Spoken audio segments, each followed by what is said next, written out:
Tengan buenas noches, hermanos, y Señor les bendiga. Vamos a abrir nuestras Biblias en la carta de Judas. Vamos a ir en esta oportunidad ahí a la carta de Judas. Hace un par de miércoles, ¿verdad?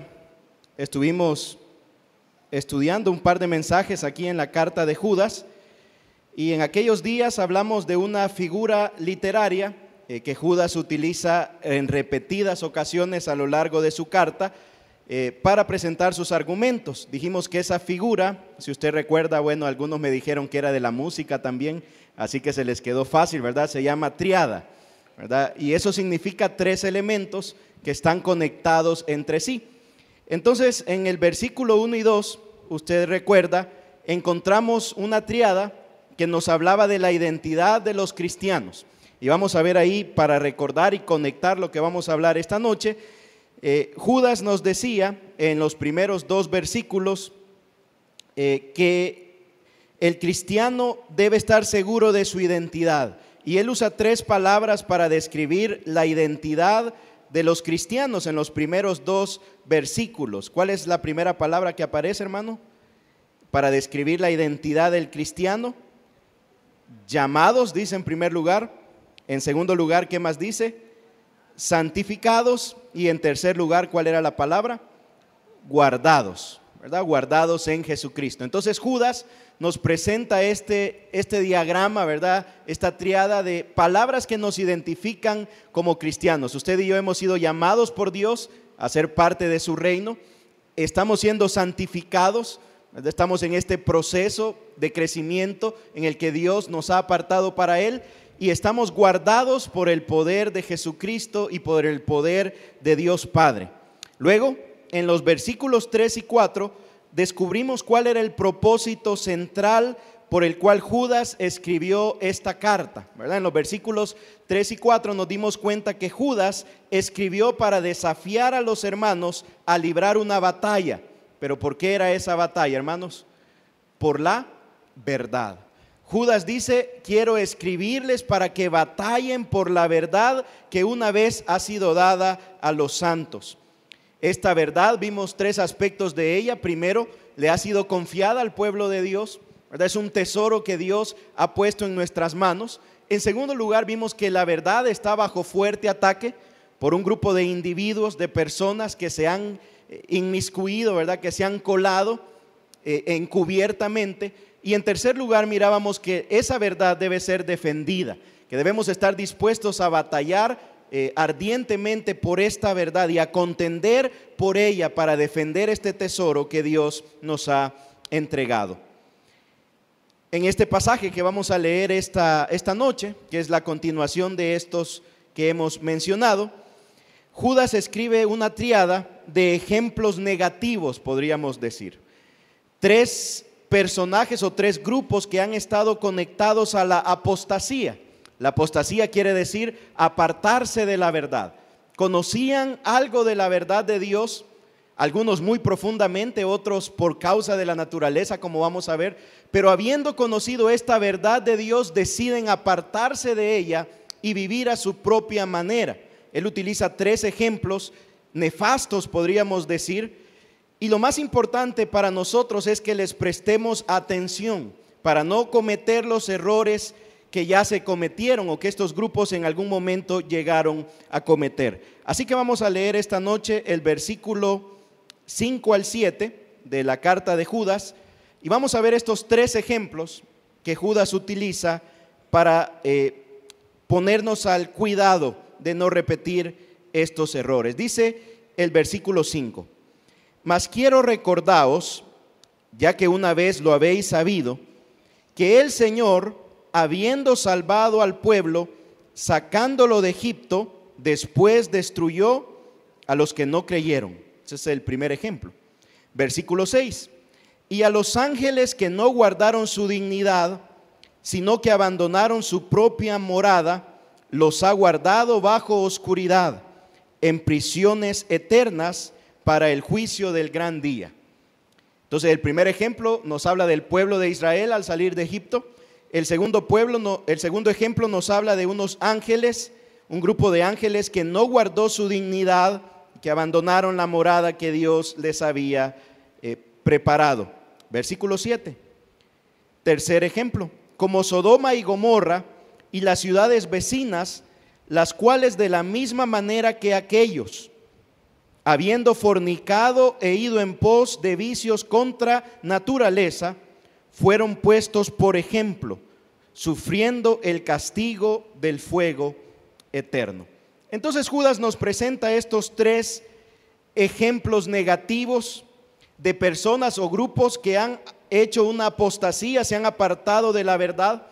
Y es importante que nos demos cuenta que Judas dice que estos ejemplos sus lectores ya los conocían muy bien, ya lo han sabido, dice. Solo se los quiero repetir, es decir, son historias que el pueblo conoce.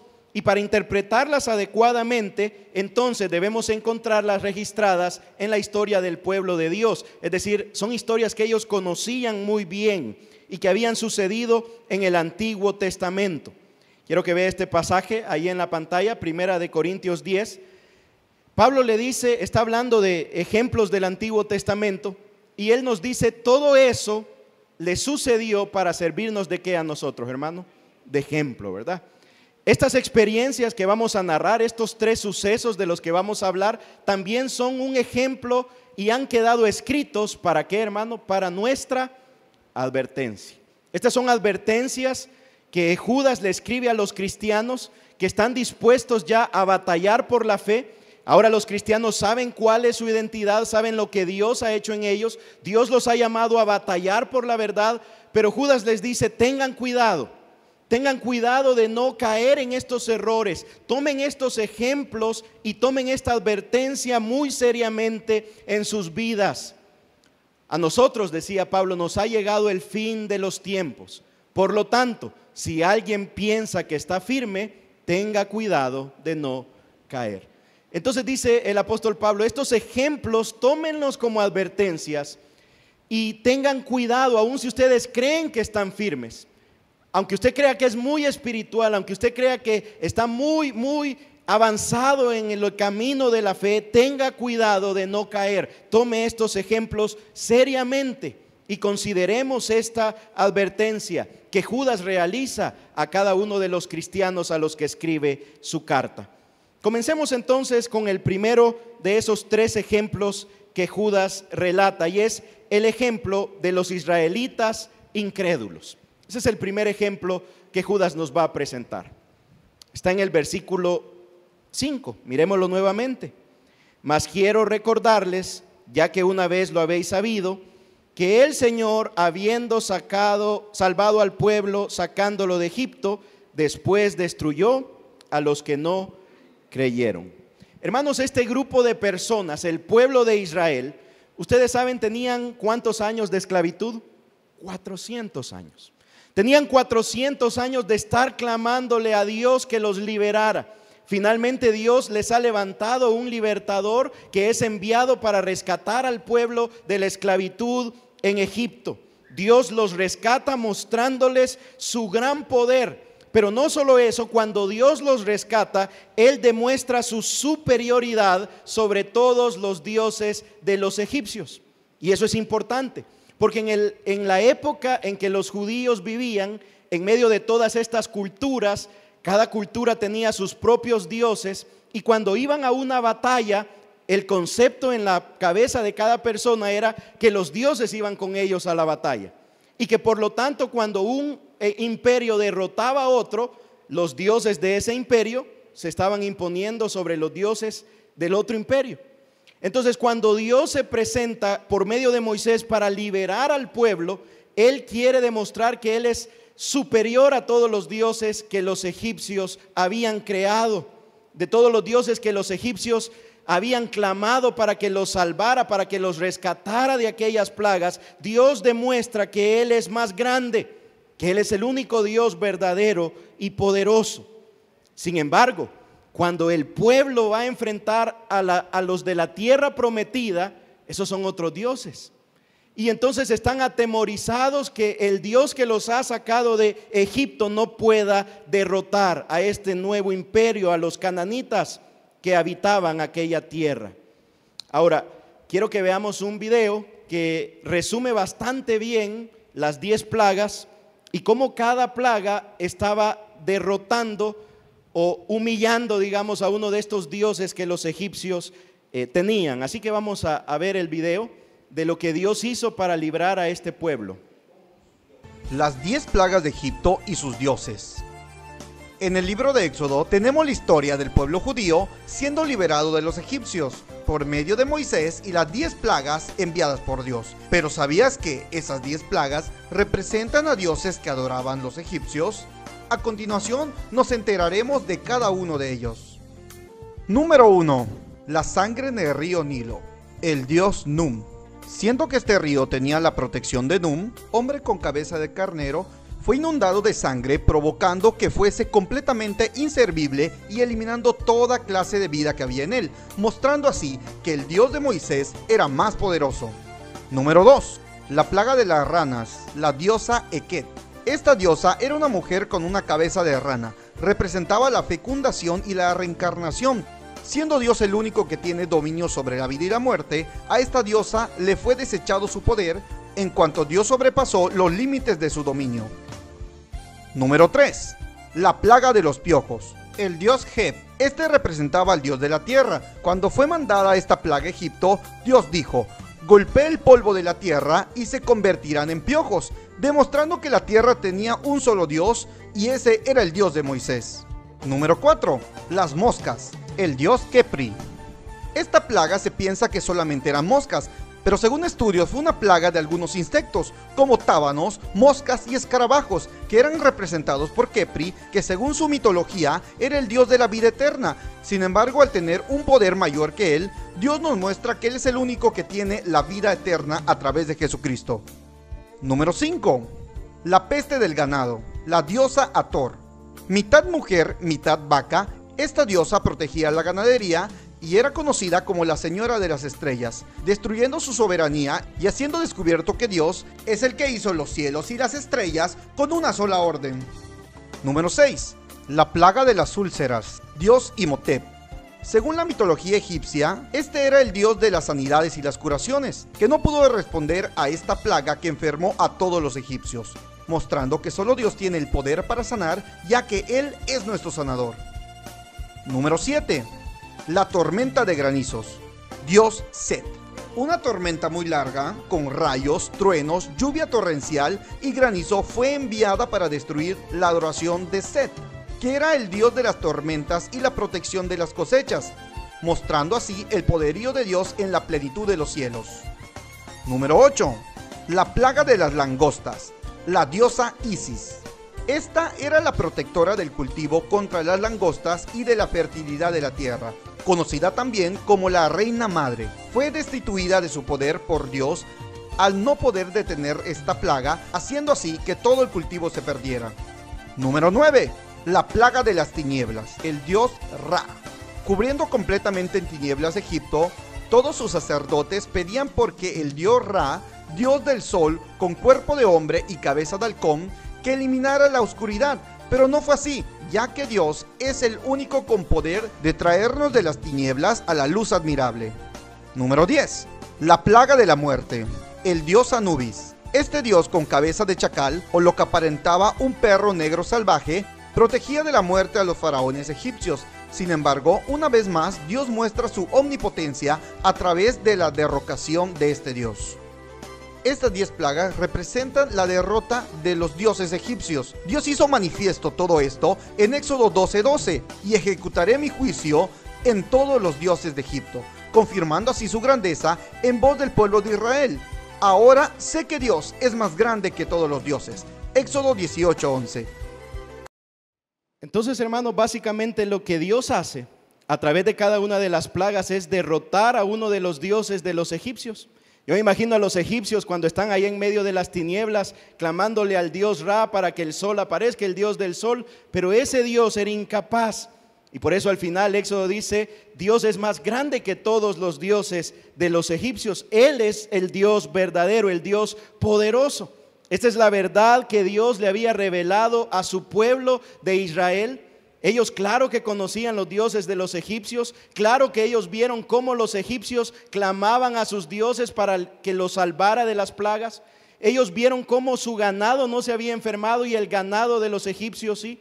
Ellos vieron cómo los primogénitos de los egipcios habían muerto y sus hijos no. Dios les había mostrado claramente que Él es el único Dios verdadero y que Él es más grande que todos los dioses. Sin embargo, después de haber sido testigos de esta liberación, después que Dios les ha demostrado que Él es el Dios más grande, después que Él abrió el mar rojo y echó a la mar los carros del faraón, envían los espías a la tierra prometida. 12. Y 10 de ellos regresan y dan un reporte y dicen: la tierra es buenísima, es como Dios nos ha dicho, fluye leche y miel, y llevan ejemplos de aquella tierra fértil y próspera que Dios les quería entregar. Pero empieza la duda en el corazón de estos hombres. El problema es que no estaban seguros si Dios podría vencer a estos gigantes que habitaban en la tierra de Canaán. Además, los israelitas tenían el problema que se estaban enfocando en ellos, en sus capacidades, en su estatura, en lugar de enfocarse en lo que Dios podía hacer a su favor. Mire la manera en que pensaban. Números 13:33 va a aparecer ahí en pantalla. Hasta vimos anaquitas, dijeron los 10 de los espías. Comparados con ellos, ¿cómo éramos nosotros? Dice, parecíamos langostas. Y así nos miraban ellos a nosotros. Ellos no se estaban fijando en Dios. ¿En quién se estaban fijando? En ellos. Ellos no estaban pensando: nuestro Dios, el que nos sacó de Egipto, este es un Dios poderoso para derrotar a los de la tierra de Canaán. Ellos más bien estaban pensando: nosotros a la par de ellos nos mirábamos como langostas, éramos pequeñitos. El pueblo entonces estaba padeciendo una enfermedad, ¿verdad?, que le llamamos mentalidad de langosta. Se veían tan pequeños como para poder conquistar la tierra. No se daban cuenta que conquistar la tierra no dependía de su poder, de su fuerza, de sus estrategias, ni de su ejército. Conquistar la tierra dependía del Dios que les acompañaba, y para ese Dios no hay nada imposible. Pero los 10 espías infunden temor en el pueblo, y el pueblo dice: no podemos. Ustedes saben, Josué y Caleb dicen: claro que sí podemos, Dios nos puede dar la victoria, pero no los escuchan. Ahora, hermanos, nosotros hemos sido llamados a conquistar ¿cuántas naciones? ¿Cuántas, hermano? Todas. Y usted se podrá quedar viendo así, podrá decir: hermano, es que mire, nosotros somos como langostas. Sí, hermano, nosotros en El Salvador vivimos. ¿Y de dónde, hermano? Porque nos estamos enfocando en nosotros y no en el Dios que nos ha enviado para estar con nosotros y conquistar todas las tribus, las lenguas, las naciones. Hermano, muchas veces los creyentes tenemos ese mismo problema. Estamos pensando como langostas. Eso quiere decir que claro que somos langostas. Somos pequeñitos, somos polvo, pero no nos enfocamos en nosotros, sino en el Dios poderoso que nos ha llamado y que está acompañándonos todos los días hasta el fin. Claro, Dios nos puede usar porque Él nos acompaña, Él va con nosotros.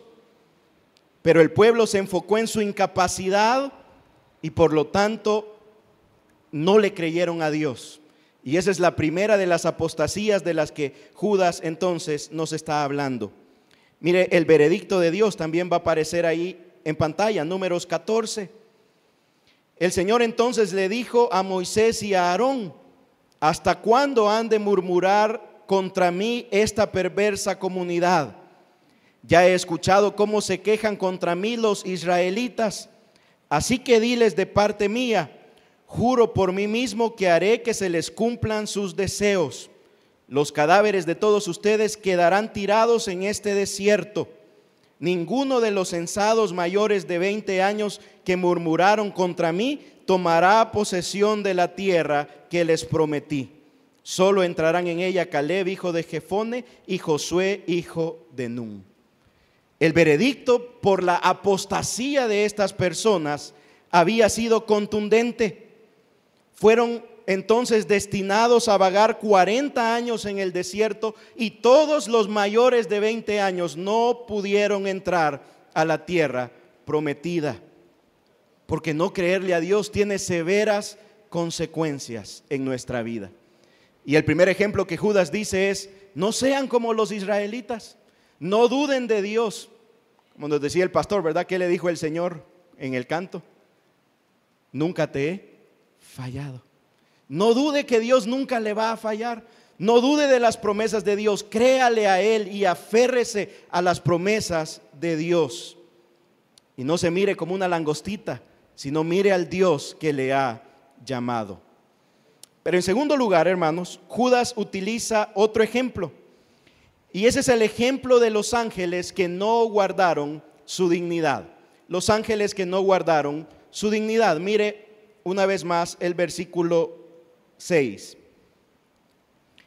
Y a los ángeles que no guardaron su dignidad, sino que abandonaron su propia morada, los ha guardado bajo oscuridad en prisiones eternas para el juicio del gran día.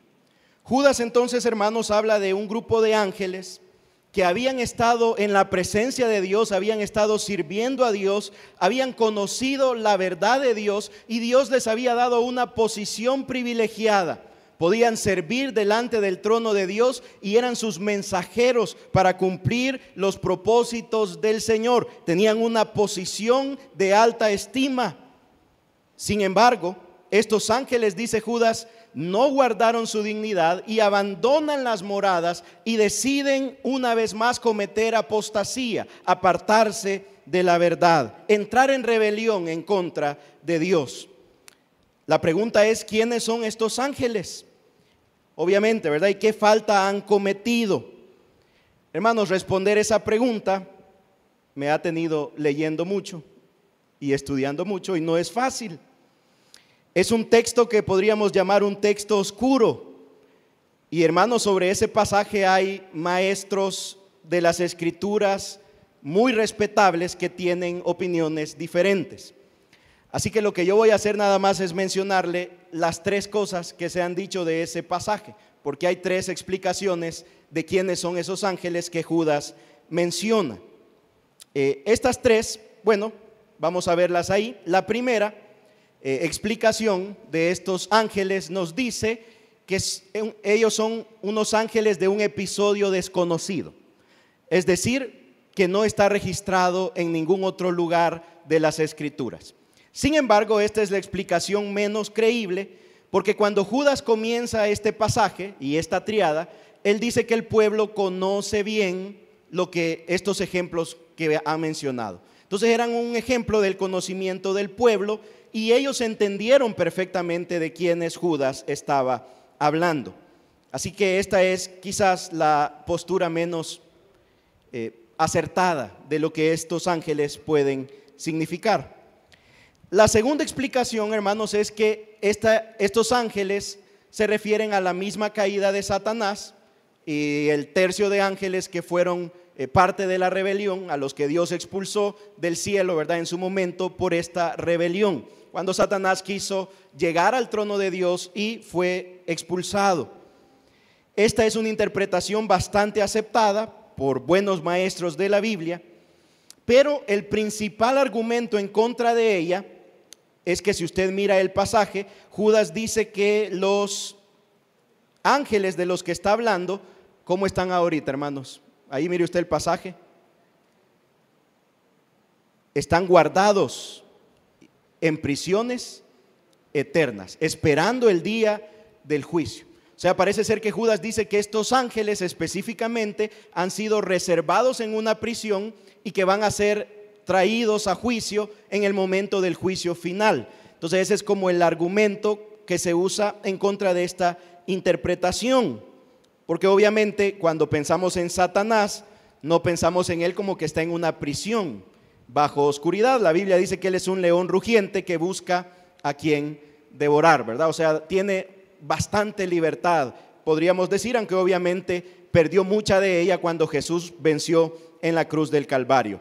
Pero esta es una interpretación. Por ejemplo, el decano del seminario Mintz, Cornelio Igiman, acepta esta postura, ¿verdad? Maestros de la Escritura muy buenos que comparten esta interpretación.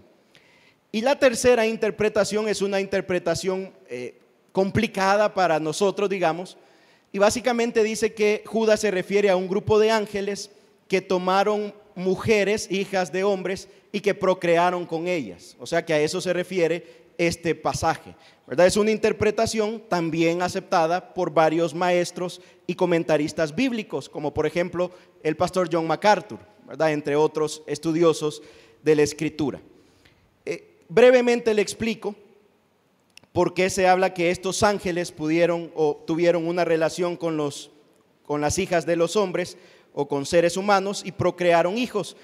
Eso, hermanos, es una interpretación de otro pasaje oscuro que es Génesis 6, donde dice que los hijos de los hombres, los hijos de Dios, perdón, vieron que las hijas de los hombres eran hermosas y se vinieron para tener hijos con ellas y nacieron gigantes que habitaban la tierra. Esos gigantes Dios los destruyó en el diluvio, ¿verdad? Dice que Dios iba a enviar un diluvio y los iba a destruir. Entonces, de ese pasaje algunos dicen que es la descendencia de los piadosos y la descendencia de los impíos que se juntaron, ¿verdad? Un yugo desigual. Y otros mencionan que eran ángeles, especialmente basados en un libro que Judas utiliza y que él cita en su carta, que se llama el libro de Enoc, que no es un libro de la Escritura, es un libro apócrifo, ¿verdad? No es apócrifo tampoco, es un libro fuera del canon, que no se aceptó como un libro inspirado por Dios. Pero mire, yo quiero que vea el momento en que Judas usa ese libro, es en el versículo 14. Acompáñenme ahí a leerlo. Judas capítulo 1 versículo 14 dice: de estos falsos maestros también profetizó Enoc, séptimo desde Adán, diciendo: he aquí vino el Señor con sus santas decenas de millares para hacer juicio contra todos y dejar convictos a todos los impíos de todas sus obras impías que han hecho impíamente y de todas las cosas duras que los pecadores impíos han hablado contra él. Ahora yo quiero que vea, aquí va a aparecer el libro de Enoc 1:9, y ese pasaje dice: mirad que él viene con una multitud de sus santos para ejecutar el juicio sobre todos, y aniquilará a los impíos y castigará toda carne por todas sus obras impías, las cuales ellos han perversamente cometido, y de todas las palabras altaneras y duras que los malvados pecadores han hablado contra él. Entonces Judas, como los escritores del Nuevo Testamento, él tomaba pasajes de otros libros, los autores hacían eso, y los citaban para expresar una verdad de Dios, ¿verdad? Una verdad de las Escrituras que ellos querían usar. Entonces es un hecho que Judas ha citado al libro de Enoc, y Enoc tiene precisamente esa explicación de los ángeles de la que estábamos hablando en Génesis 6. Enoc dice en su libro que esos ángeles vinieron, tuvieron relaciones con mujeres y tuvieron gigantes que oprimían a los moradores de la tierra y actuaban pues mal en contra de ellos, y que Dios decide destruirlos a través del diluvio, ¿verdad? Entonces esa explicación que encontramos en el libro de Enoc, entonces hace que algunos, que he citado, ¿verdad? Hace que algunos comentaristas tomen esta como la postura de lo que Judas está hablando. ¿Qué podemos decir del libro de Enoc? Bueno, Enoc era un libro que se estudiaba por los judíos, era un libro que los cristianos usaron. Hay muchos cristianos de la antigüedad que usaron citas hacia el libro de Enoc, pero no se incluyó en el libro oficial o en el listado oficial de los libros de la Biblia, ¿verdad? En el momento que se decidió cuáles iban a pasar, Dios dirigió ese proceso y creemos que Dios preservó los libros que son inspirados. Por lo tanto, Enoc, diríamos, no es un libro inspirado, porque Dios permitió que los inspirados los tengamos en nuestra Biblia. Pero la porción esa que Judas cita de la profecía de Enoc es inspirada porque él la escribió bajo la influencia, bajo el soplo del Espíritu Santo. Entonces, contra esta teoría el principal argumento es que ustedes saben que a Jesús, cuando le dijeron y le preguntaron de una mujer que había enviudado varias veces, y le dijeron: Jesús, ¿y ella con quién se va a casar allá arriba? ¿De quién va a ser esposa? ¿Qué respondió Jesús, hermanos? Está mala la pregunta, les dijo, porque en la resurrección las personas no se casarán ni serán dadas en casamiento, sino que serán como los ángeles que están en los cielos. Entonces, esto pues parece implicar que un ángel no puede tener una relación matrimonial, ¿verdad? Que es un ser asexual. Entonces, ese sería el argumento principal contra esta postura. Entonces, hermanos, básicamente le he presentado brevemente estas tres teorías y no nos vamos a aventurar a decir cuál será la correcta, pero lo más importante, hermanos, es qué quiere decir ese texto para nosotros. Y definitivamente lo más importante no es descubrir quiénes son esos ángeles o qué hicieron esos ángeles, pero más bien entender qué nos está diciendo el Señor a nosotros. Lo cierto, hermanos, es que estos ángeles, Dios les había dado una posición altísima, una posición importante, una posición privilegiada. Estaban sirviendo delante del trono de Dios. Pero Judas nos dice que perdieron su dignidad y abandonaron la morada de Dios y recibieron un juicio severo por parte del Señor. Así que, sin importar cuál fue la falta, lo cierto es que debemos cuidarnos de respetar y honrar la posición en la que Dios nos ha colocado. Hermano, Dios lo ha hecho a usted un hijo de Él, un hijo del Rey, un príncipe de su reino, una princesa del reino de Dios. Dios le ha sentado a la mesa. De hecho, nuestra celebración global, ¿cómo se va a llamar, hermano?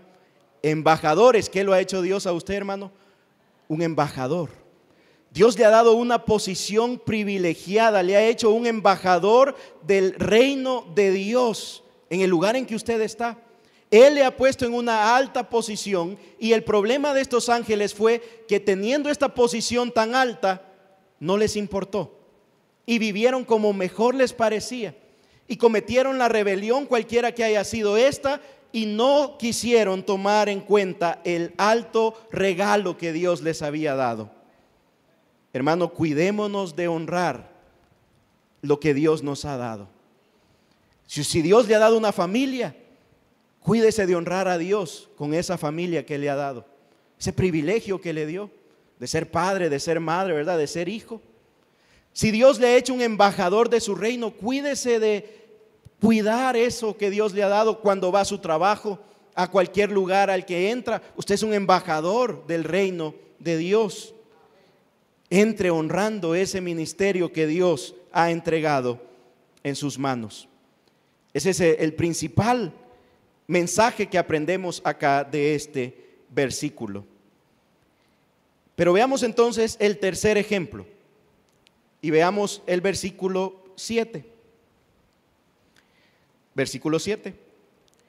Como Sodoma y Gomorra, las ciudades vecinas, las cuales de la misma manera que aquellos, habiendo fornicado e ido en pos de vicios contra naturaleza, fueron puestos por ejemplo, sufriendo el castigo del fuego eterno. Hermanos, el tercer ejemplo es el de los habitantes de Sodoma y Gomorra. Estas dos ciudades, recordará usted, fueron destruidas por Dios, haciendo caer fuego del cielo a causa de la gran maldad que había en ellas. Esta fue la segunda ciudad que tuvo una catástrofe urbana, podríamos decir. ¿Cuál fue la primera, hermanos? ¿Cuál fue la primera ciudad que sufrió una catástrofe que abarcó a toda la ciudad? Babel, ¿verdad? Confusión de lenguas, se fueron, ¿verdad? Ahí fue imagínense, quedó la construcción abandonada, pueblo fantasma, ¿verdad? Y fueron esparcidos. Y esta es la segunda ciudad que queda desolada, esta vez a causa del fuego de Dios que cae del cielo. Ahora, Judas nos da dos crímenes que esta ciudad ha cometido contra Dios. Ayúdeme ahí lo va a encontrar en el pasaje. ¿Cuáles son los dos crímenes que Sodoma había cometido en contra de Dios? habiendo, ¿qué dice primero? Fornicado. Y después, ¿cuál es el otro? Fueron en pos de vicios contra naturaleza. Esa primera sección, ahí la vamos a ver, han fornicado, ¿verdad? Ese es el primer pecado. Y esa palabra fornicado es una palabra bastante curiosa porque no aparece en ningún lado más de la Escritura. O sea, a nosotros se nos traduce como fornicado, pero en el original esa palabra solo aparece una vez, y es precisamente aquí en la carta de Judas. Porque, hermanos, lo que Judas hace es que agarra una palabra y que significa fornicación, pero la utiliza con un término que la hace intensificada. O sea, no es solo fornicación como dicen todos los lados de la Escritura, sino que es casi como que usted dijera una super duper hiper fornicación. O sea, Judas agarra prefijos para ponerle antes a la palabra y hacer que esa palabra muestre la exageración de la vida de libertinaje sexual que había en esta ciudad. Es decir, es un libertinaje sexual fuera de control. No es una fornicación a escondidas, es una cosa a público y es una cosa sin vergüenza ya, ¿verdad? Y es una inmoralidad total. Es estar entregados a la fornicación con una indulgencia excesiva, una liberalidad total. Quizás, ejemplo que se me ocurre es estas ciudades donde se hacen unas grandes ferias, ¿verdad? Para que haya, y hasta autorizan que haya relaciones sexuales en las calles durante esas celebraciones, carnavales, festivales, y la gente puede andar desnuda y pueden hacer lo que mejor les parezca en la vía pública, algo así. Es una fornicación al extremo la que había en esta ciudad y por la que Judas dice que el juicio de Dios había llegado en contra de ellos. Pero lo segundo, hermanos, es que Judas nos dice que ellos fueron en pos de vicios contra naturaleza. Vicios contra naturaleza. Seguramente lo que Judas está haciendo es recordar lo que sucedió en Génesis 19. Usted se acuerda, en Génesis 19, Dios envió ángeles mensajeros para sacar a Lot y su familia de la ciudad, y ellos llegaron a la casa de Job y Job los invitó a hospedarse con él. Y resulta, usted lo puede leer en Génesis 19, que llegaron todos los hombres de la ciudad, dice, y le tocaron a la puerta a Lot y le dijeron: Lot, danos a los hombres que han entrado, porque queremos abusar de ellos, queremos tener relaciones con ellos. O sea, imagínense la inmoralidad que había en esa ciudad, que llegaron dos invitados y ya los querían agarrar para abusar de ellos. Pero estos eran además mensajeros, ángeles de parte de Dios. Y era además una relación, pues ellos tenían figura de hombre, obviamente.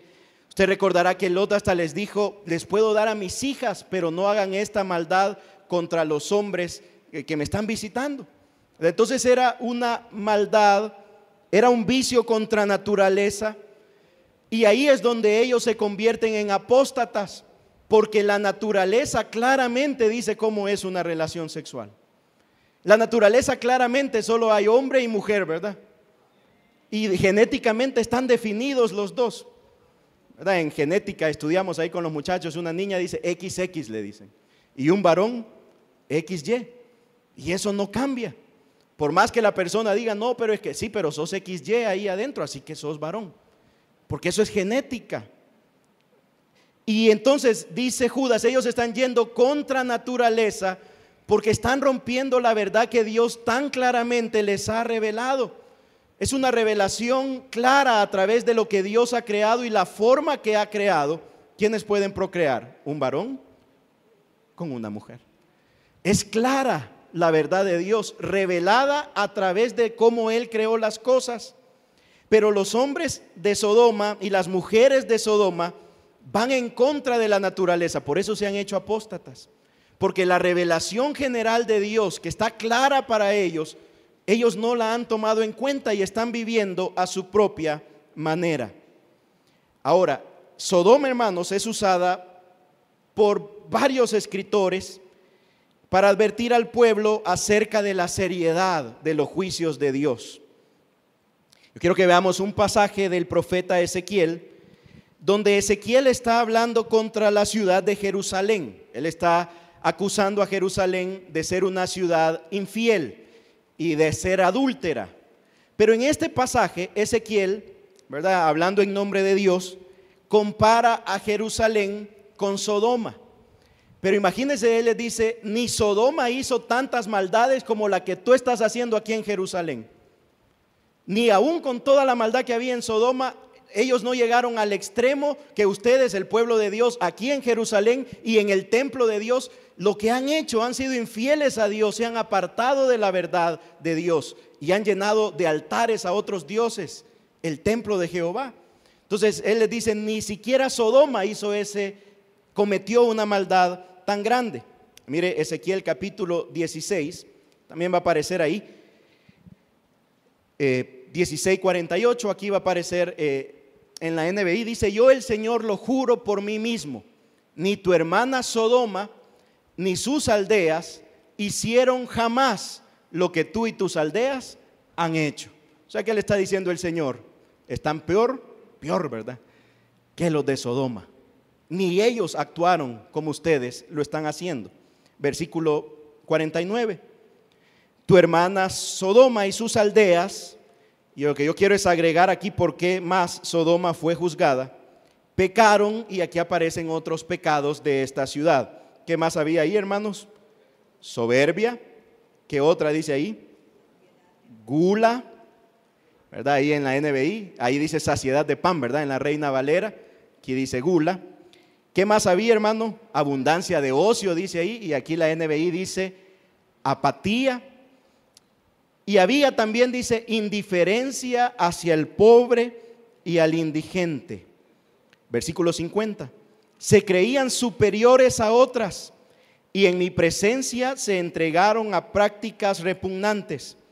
Por eso, tal como lo has visto, las he destruido. Entonces, hermano, Ezequiel agrega otros 4 pecados que la ciudad había cometido. Judas dijo su fornicación exagerada, sus vicios en contra de la naturaleza, de la verdad que Dios ha revelado. Pero además Ezequiel dice soberbia. Hermano, la soberbia es la madre de todos los pecados. Porque Adán y Eva en el fondo lo que querían era ser igual que Dios, era ocupar el primer lugar. La soberbia tomó lugar en su corazón, el orgullo. Estos habitantes se creían superiores a los de otras ciudades. De hecho, en el relato de Génesis ven de menos a Lot, ¿verdad? Y este extranjero que ha venido a vivir aquí en medio de nosotros, cree que nos puede enseñar o decir algo. ¿Qué actitud es esa, hermano? Soberbia. O sea, así decían los de esta ciudad. ¿Y este quién es para venir a enseñarme a mí? Este extranjero. Pero nosotros a veces decimos, y este cipote va. ¿Qué me va a decir a mí que ya tanta experiencia que tengo? Y este niño va. Este brother va, lo que me viene a decir. Y tenemos a veces esa misma soberbia, disfrazadita, ¿verdad? Pero ahí está. Y el Señor le decía a Sodoma, los castigué por su soberbia. Bueno, narra aquí Ezequiel.